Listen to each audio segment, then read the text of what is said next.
material weakness in its reporting procedures and was developing a remediation plan to address the same. So, like you're saying, you have the whole banking sector, right, really leading to a number of failures. And now they're stating we have material weakness. And when it's that easy to move your money and you're stating you have material weakness, you're going to run into problems. And that material weakness referred to the bank's failure to maintain an effective assessment process to identify material misstatement risks in its financial statements, right? And if they cannot identify those misstatements in their financial statements, that is a huge, huge problem that could have resulted in misstatements of account balances, disclosures that would not have been prevented or detected, right? This is all from Credit Suisse. They put this out. They stated that they had these problems. They even, they delayed their release of the 2022 annual report due to last minute questions from from the SEC about revisions to fiscal year 20 and fiscal year 19 cash flow statements.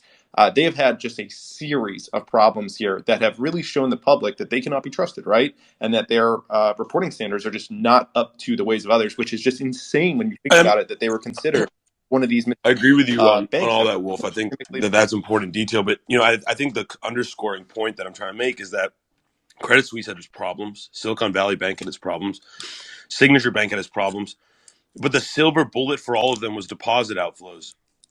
That's the silver bullet. Like, at the end of the day, there are banks with a variety of issues, right? But I think that that's the takeaway, right? I mean, that a lot of these And how do you banks would solve like, the deposit outflows? With the FDIC guarantee.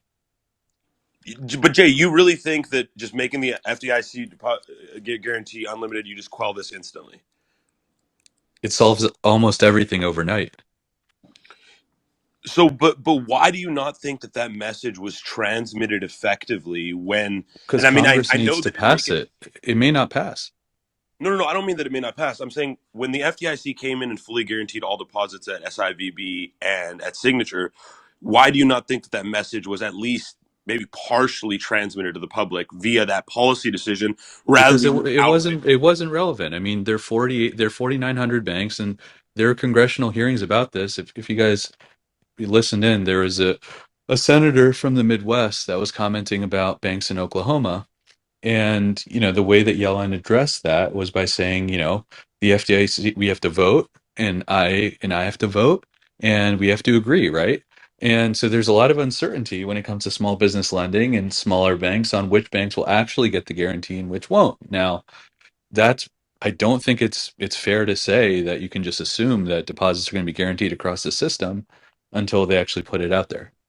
That's fair, and that's fair. I'm not saying they've made the direct statement. That's some implication. I understand that there's a difference in making it policy versus like an implication. But let's get to the deposit outflows aspect. So, do you think that there are banks over the course of the last week and a half that have seen material deposit outflows that have not yet disclosed it? I think that